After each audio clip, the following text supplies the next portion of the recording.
Welcome back. We are discussing the making of the standard gauge railway. Time now to look into the opportunities from employment to supply of materials that came with the project. And did Kenya get a fair deal? Let us begin by looking at what is known as local content. In other words, materials that were sourced from local suppliers. But first, the agreement, and in this segment, we hear from the Kenya Railways Managing Director Atanas Maina and the coordinator of the private sector consortium on the standard gauge railway, Kelvit Desai. There was an understanding between the government and the contractor that they will make sure that as we lock 40% of the supplies into this contract will be local. But what is important is to first identify, because this contract was tax exempt, is to identify what it is that the contractor was to import.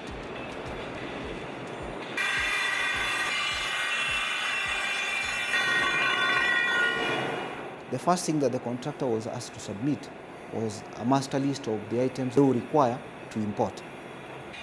And the condition was that the items that will qualify for tax exemption are those items that are not available locally. And if available locally, then they will have to be identified local suppliers working with them.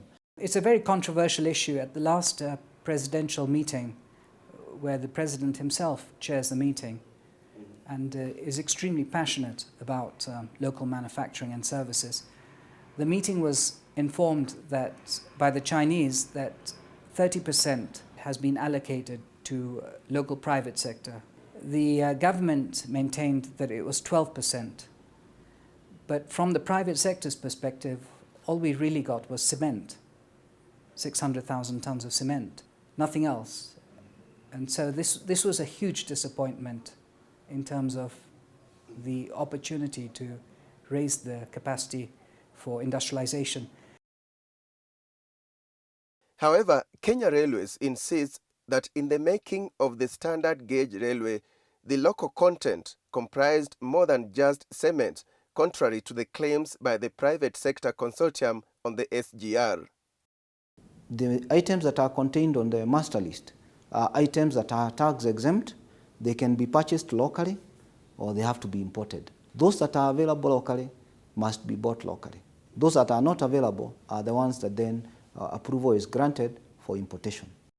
Kenya Railways maintains that some of the materials that have been sourced locally, apart from cement and motor vehicles, are vehicle spare parts, hardware material, steel, fuel, explosives, lubricants, grease, bitumen, laboratory chemicals, ballast and sand. Others are timber, brick, waterproofing material, uniform, safety equipment, canvas, stone and stone dust. For example, a case of cement, they were not producing the high class of cement we call 52.5. But some of them were able to upgrade, like Bamburi. Bamburi has upgraded within a few months and is now supplying. When we were challenged as private sector, we responded.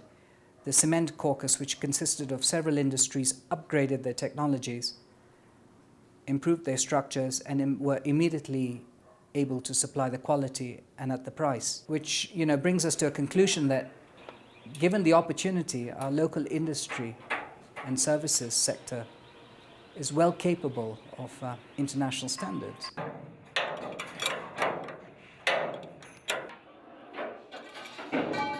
And what exactly was imported? These are items like rails, communication and signaling equipment which we don't have locally, certain types of steel that were not available locally, and consultations were had with steel manufacturers, and it was confirmed that that technology is not available locally, but any steel manufactured locally that was required for in the project is being purchased locally. Also on the importation list are machinery like cranes used in lifting loads, as well as those used in track laying. On the employment side, again, we begin with the agreement on paper. When we started off, the estimate was that for every Chinese, there will be 10 Kenyans. Kenya Railways argues that in terms of employment, in the last 2 years, the highest employer in Kenya is the standard gauge railway. The contractor so far has employed over 20,000 Kenyans working on that project. Kabla nikuja hapa nilikuwa nafanya kazi ya mjengo, kibarua tu. Mimi nimesomea masonary. Alinitrainia hapa kitu kama miezi 4 hivi. Alafu tukaanza kazi. Tunajifunza zile process za kutengeneza slippers na vile slipper inakuanga. Sijawahi fanya kazi kama hii lakini wamenitrain sasa hii naijua kabisa. The contractor has also subcontracted other local Kenya companies who, in our estimation, are about 8,000 to 10,000 workers. So we are talking about, in the last 2 years, the project should have hired more than 30,000 people. And we are not talking about other suppliers who've been supplying cement. We are not talking about transporters who have had to increase their capacity because of the demand by the contractor. So the multiplier effect is big.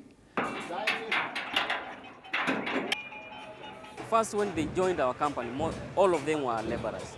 But as they were given probation of 3 months, this probation, after you finish your probation, if your work is good, you are being promoted to a skilled person. So now all of them, they are skilled. We are doing a lot of training for the local people. For example, right now we have an engineer who's knowing how to do the formwork over here. We have around 100 people, around 10 people, which is right now we call them civil engineers because they have been training very well. They know how to manage the whole process of making the T-beam. Looking at the consultancy, we have close to 150,000 technical people working with a design review and construction supervision consultant. And most of those are engineers, they are lab technicians, they are surveyors, all of them Kenyans. The corporation itself has hired in the region of about 40 to 50 people simply working on this project, Mombasa, Nairobi. How about the number of Chinese employed in the project? For Chinese employees, about 2,200. All of these Chinese are just put in the managerial position and railway engineers. The other area of interest is technology transfer. Just how much has Kenya benefited?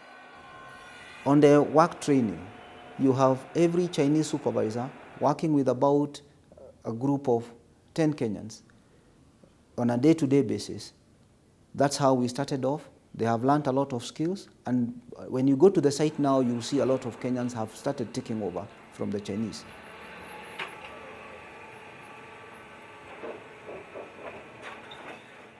So we have a lot of people who then joined the project as non-skilled or semi-skilled and have been acquiring skills in the course of that period. And that is something that we have witnessed.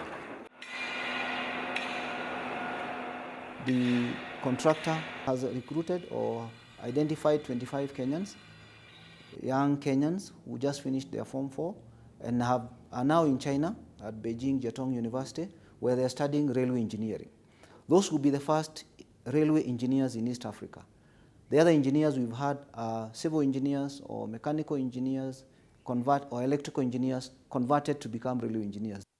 However, the private sector consortium on the standard gauge railway says in the making of the SGR, expectations were not met when it comes to technology transfer. We asked CRBC why they were so late in upgrading or developing the Railway Technical Institute. Because the thought process was that the training institution should have been developed from the onset, so that as students were trained, they'd be put onto the line for practice. But this did not happen, and to date, the Railway Technical Institute is not, I don't believe any work has even started on it, and the railway is to be completed next year in June. We'll be receiving about 1 billion Kenya shillings. This is CSR on the part of the contractor to improve on the facilities at Railway Training Institute, RTI. And therefore, in the next 3 to 5 years, we'll have been able to reposition RTI as Africa's center of excellence in railway matters. And also, we'll be establishing a training center at Embakasi, where we currently have construction works going on.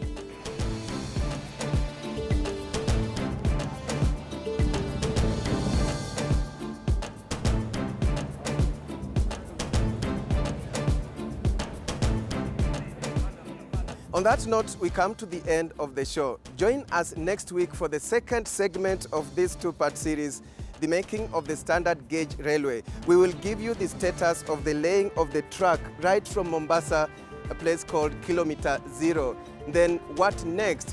When will Phase 1, Mombasa to Nairobi, end? And what will happen after the handing over of the project? We will also give you the expected economic impact of the project. On behalf of the crew, bye-bye for now and enjoy the rest of the KTN News programming.